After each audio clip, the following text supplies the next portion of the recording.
सोचो अगर तुम एक बार में 2 पेजेस पढ़ सको और इसे कभी ना भूलो। क्या हो अगर तुम्हें हजारों किताबें वर्ड्स बाय वर्ड्स याद हों, लेकिन तुम अपनी शर्ट के बटन खुद भी बंद नहीं कर पाते। ये कोई फिल्म नहीं, एक रियल इंसान की कहानी है। किम पीक, जिसे दुनिया ह्यूमन गूगल के नाम से जानती है। किम पीक का जन्म 1951 में अमेरिका में हुआ था। डॉक्टर्स ने उसके फादर को सीधा कह दिया था कि ये बच्चा नॉर्मल जिंदगी नहीं जी पाएगा। उसका ब्रेन अलग तरीके से डेवलप हुआ था। वो चलने और बात करने और बेसिक काम करने में स्ट्रगल करता था, लेकिन उसके अंदर एक ऐसी पावर थी जो किसी के पास नहीं थी। किम पीक एक बुक उठाता और एक साथ उसकी लेफ्ट और राइट आई से 2 अलग अलग पेजेस पढ़ लेता था। और सिर्फ पढ़ता नहीं था, वो हमेशा के लिए उसे याद भी कर लेता था। कहते हैं उसने अपनी लाइफ में 12,000 से ज्यादा किताबें पढ़ ली थी और उन्हें याद भी कर लिया था। हिस्ट्री, जियोग्राफी, म्यूजिक, स्पेस, तुम कुछ भी पूछो उसके पास आंसर होता था। पर यहाँ एक ट्विस्ट है, जिस आदमी को दुनिया की इतनी नॉलेज थी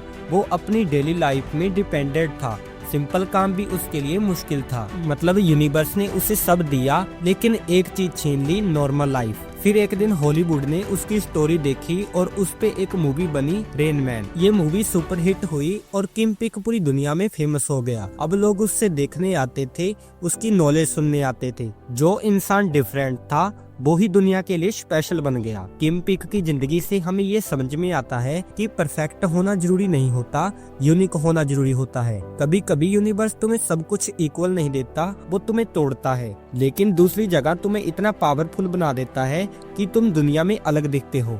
अगर तुम्हें ये लगता है कि तुम नॉर्मल हो, नहीं, तुम भी स्पेशल हो, बस खुद को पहचानने की देर है। अब वीडियो देखते वक्त तुम्हारे माइंड में एक बात आई होगी कि किम पीक को इतना कुछ याद कैसे रहता था। इसका सिंपल आंसर है, उसके पास ऑलमोस्ट फोटोग्राफिक मेमोरी थी। वो जो पढ़ लेता था उसका एग्जैक्ट इमेज उसके दिमाग में स्टोर हो जाता था। अभी बहुत कुछ सीखने को बाकी है, तो आज के लिए इतना ही। मिलते हैं नेक्स्ट वीडियो में।